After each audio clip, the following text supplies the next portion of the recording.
Start. Les frères et sœurs, au nom de celui qui a créé le monde, Jésus-Christ, né à Bethléem, grandi à Nazareth, je vous présente mes salutations et les salutations de tous les frères de l'émission Jésus est Seigneur et Roi au règne de Dieu. Aujourd'hui, c'est la fête pour certaines nations parce qu'il s'agit du 1er janvier 2012.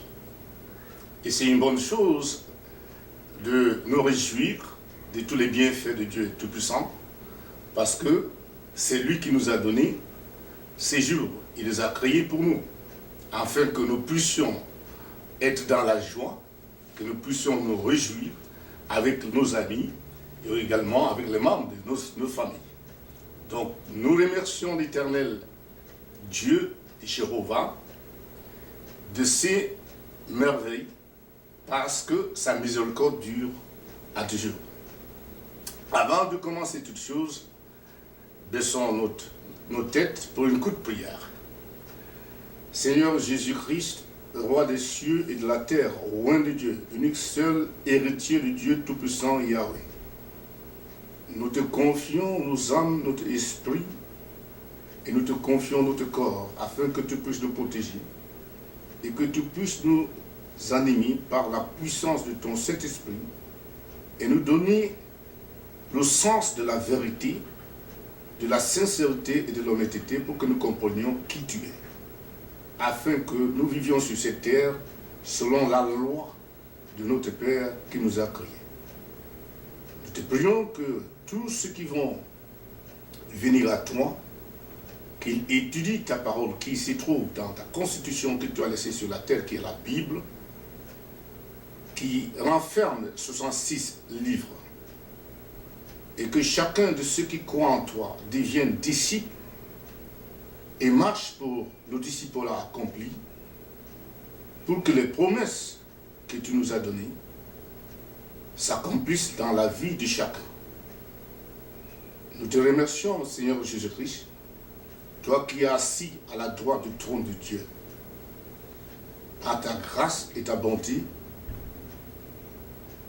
sois loué et honoré.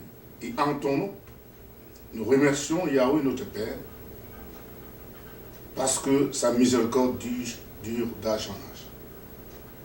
Amen. Mes chers amis, le sujet que je nous apporte aujourd'hui, c'est un sujet très passionnant.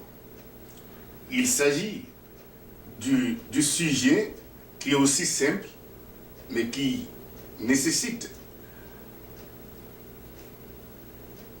une démonstration beaucoup plus méthodologique.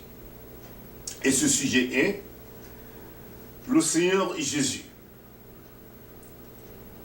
Et dans ce sujet, nous allons aborder la vie de Jésus avant qu'il ne vienne sur la terre. Et plus tard, nous continuerons sur la vie de Jésus sur la terre.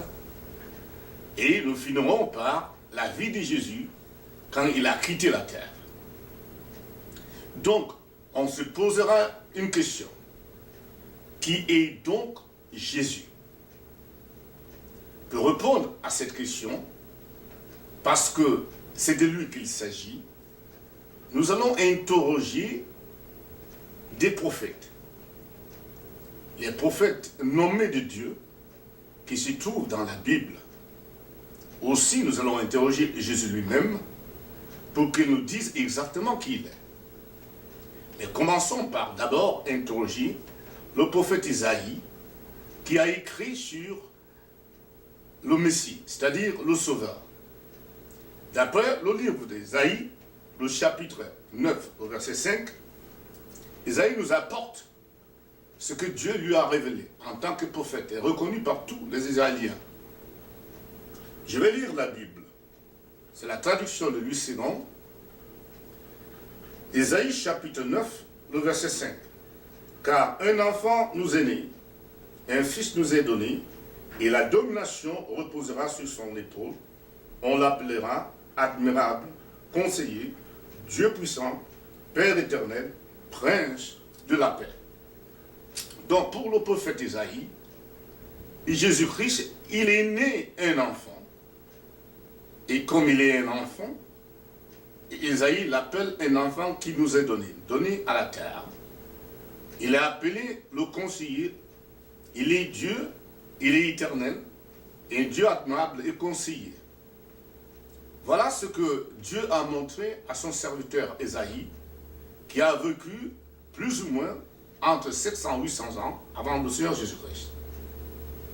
Mais non, que dit Jésus lui-même de ce qu'il est? Lisons plutôt le livre de Jean, dans le chapitre 8, le verset 58. Le livre de Jean, c'est-à-dire Évangile du frère Jean, le chapitre 8, le verset 58. Jésus leur dit, en vérité, je vous le dis, avant qu'Abraham fût, je suis. Ici, le Seigneur Jésus-Christ, qui est venu plus tard, après Abraham, quand les Israéliens lui ont posé la question de savoir que lui, il n'avait pas encore 50 ans, et qu'il dit qu'il a vu Abraham. Et on lui a posé des questions, qui penses-tu que tu es? À cette question, le Seigneur a répondu, avant qu'Abraham ne fût, je suis. Or, si Jésus est avant Abraham, c'est-à-dire Jésus est donc avant sa naissance sur la terre. Et aussi, le livre d'Hébreux, dans son chapitre 10, va nous dire encore quelque chose de plus important. Lisons le livre d'Hébreux, chapitre 10, à partir du verset 5 au verset 7. C'est pourquoi Christ, entrant dans le monde, dit, tu n'as voulu ni sacrifice ni offrande, mais tu m'as formé un corps. Tu n'as agréé ni holocauste ni sacrifice pour le péché. Alors j'ai dit, voici je viens. Dans le rouleau du livre, il est question de moi, pour faire, ô Dieu, ta volonté. Ici, l'auteur de l'épître aux Hébreux, tant pour moi, affirme clairement que le Seigneur, se prononçant, il dit que Dieu lui a formé un corps. Et il déclare qu'il vient parce que Dieu n'a pas agréé ni holocauste, ni sacrifice pour le pardon des péchés. Donc Jésus vient afin qu'il se donne comme un sacrifice pour le pardon de nos péchés. Alors, continuons la lecture pour savoir exactement qu'est-ce que Jésus, qu'est-ce qu'il est. Dans le livre d'Apocalypse, dans son chapitre 3, le verset 14, nous lisons ceci. Apocalypse, chapitre 3, le verset 14. Écrit à l'ange de l'église de Laodicée. Voici ce que dit Amen, le témoin fidèle et véritable. Le commencement de la création de Dieu. L'Apocalypse a été révélé par le disciple de notre Seigneur Jésus-Christ, dont le nom est Jean, dans l'île de Patmos. Alors ici, Jésus parle directement à son disciple, qui est apôtre en même temps, et il lui explique que lui, il est le commencement de la création de Dieu. Or, la Bible a beaucoup de références sur ce que Jésus est. Mais j'ai choisi ces références parce qu'elles sont sans ambiguïté. Tout le monde peut les comprendre. Elles ne demandent pas une autre interprétation, sauf celle de notre écoute, de notre attention. Elle attire notre attention.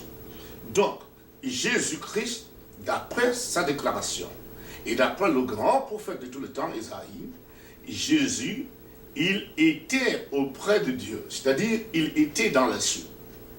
Et lui-même, il affirme qu'il est le commencement de la création de Dieu. Et également, si nous lisons le livre d'Hébreux, dans son chapitre 1, à partir du verset 5 au verset 7, je vais relire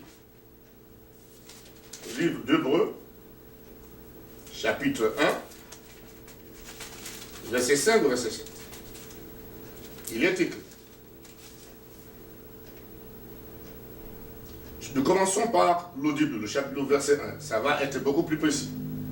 Après avoir autrefois à plusieurs reprises et de plusieurs manières parlé à nos pères par les prophètes, Dieu dans ce dernier temps nous a parlé par le Fils qu'il a établi héritier de toutes choses, par lequel il a aussi créé le monde, et qui étant le reflet de sa gloire et l'empreinte de sa personne, et soutenant toutes choses par sa parole puissante, a fait la purification des péchés et s'est assis à la droite de la majesté divine dans les lieux très hauts, devenu d'autant supérieur aux anges qu'il a hérité d'un nom plus excellent que le leur.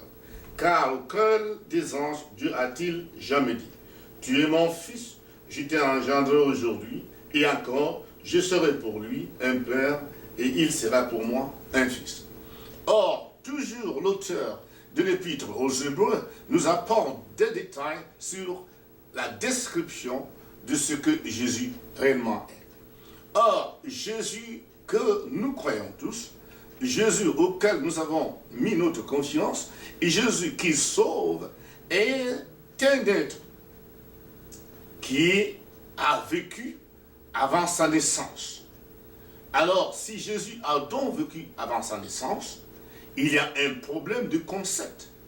Parce que, selon la science humaine, les hommes pensent que l'identification d'un être humain s'opère seulement sur son corps charnel.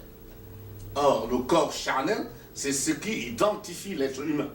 En dehors de ce corps, on ne peut pas parler d'un être humain. Mais Jésus prouve le contraire. Jésus était avant la création du monde. Il était auprès de Dieu et il est venu comme un enfant. Il est né comme tout enfant, mais il n'avait pas de père.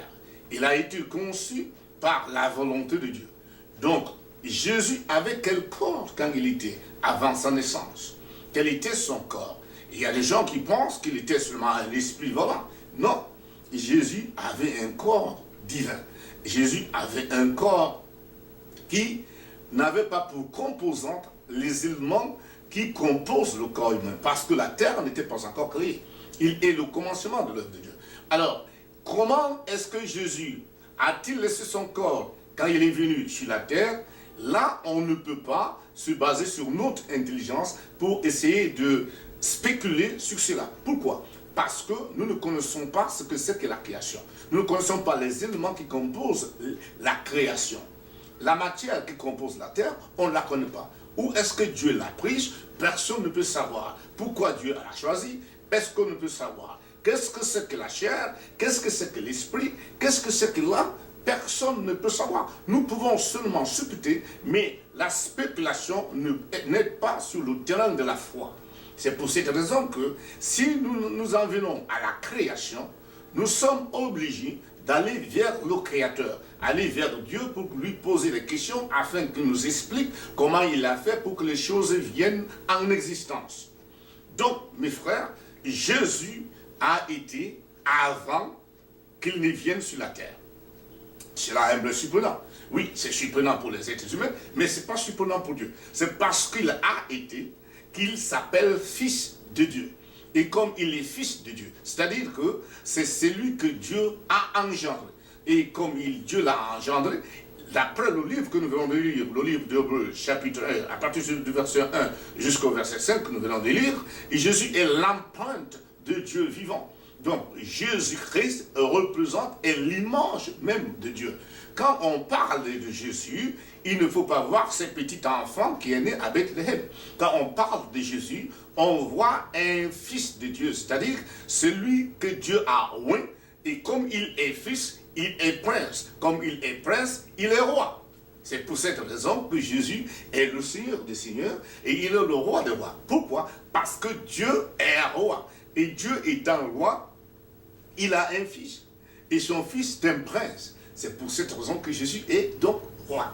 Et si Jésus est roi, comme il a dû le dire devant Ponce Pilate, quand Ponce Pilate lui a posé la question, es-tu un roi? Et Jésus lui a dit, certainement tu le dis, je suis un roi, malheureusement, mon royaume ne se trouve pas sur la terre. Si mon royaume se trouvait sur la terre, j'allais appeler mes serviteurs